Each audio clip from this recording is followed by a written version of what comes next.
decided that I'd put together a little video with some songs and some activities for Pesach for you guys to share with me.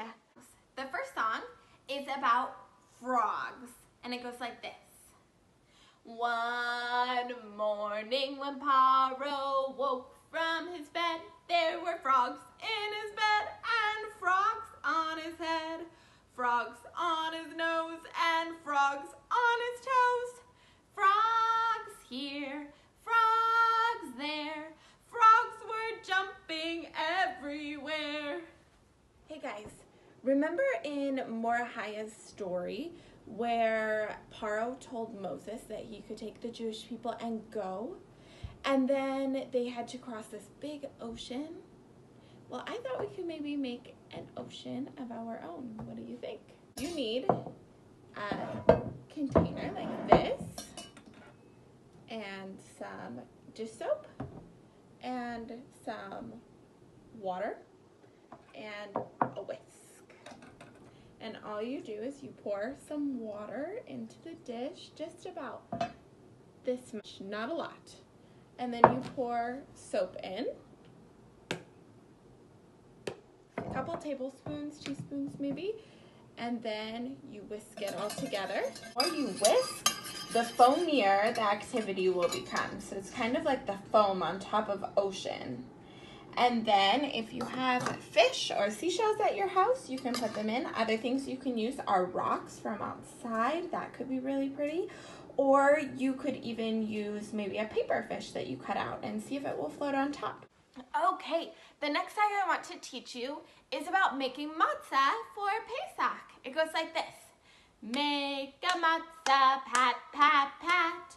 Do not make it fat, fat, fat.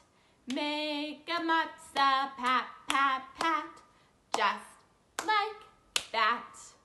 I have a really fun sensory activity, and all you need is some blue soap.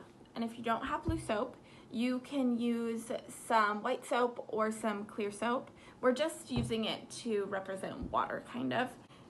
And then you need a baggie and some buttons or beads or something fun to go inside that you can move around and feel inside the soap.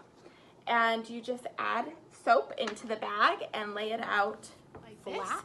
You could also tape it down to the table or to a tray. And then you want to try and make a path through the soap by moving everything inside. And then you could take your Moshe puppet and walk it along the path.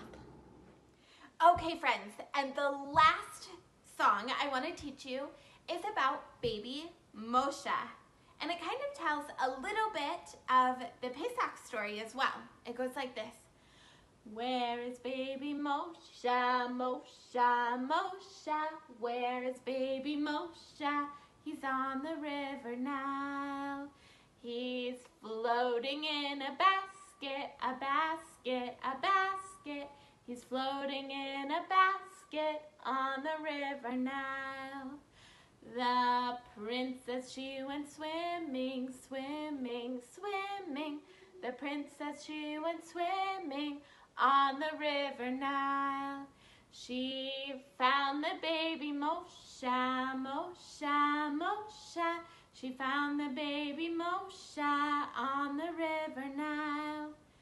She took him to the palace, the palace, the palace. She took him to the palace on the river Nile.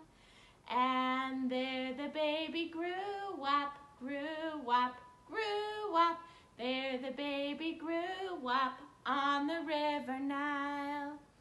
And he saved the Jewish people, the people, the people. He saved the Jewish people on the river Nile.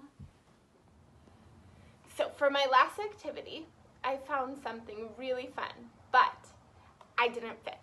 But you guys will fit, so I thought I'd show it to you anyways. In the Moshe story, they travel across the ocean, but they walk on their feet.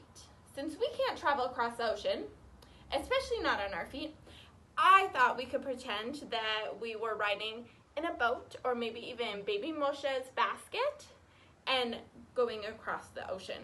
So I have a laundry basket, which I didn't fit inside, but you guys could sit inside.